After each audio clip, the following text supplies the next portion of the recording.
বন্ধু যে গরম পড়ছে এই গরমে এখন চুরি করে ডক্টর আপা যায়। আজকে একটা বড় দান মারা লাগবো। তাইলে চল চেয়ারম্যান বাড়িতে একটা কথা আছে।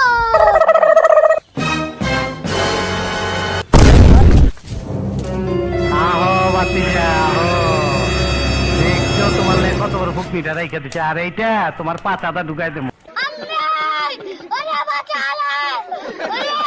কিরে বন্ধু, অনেকক্ষণ তো হয়ে গেল, কোনো কথাবার্তা কস না কে? আসবো নাকি এবার?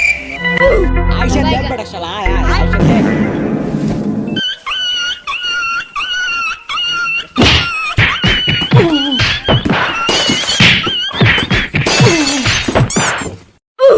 প্লিজ আমাকে ক্ষমা করে দাও, প্লিজ প্লিজ আমাকে ক্ষমা করে দাও।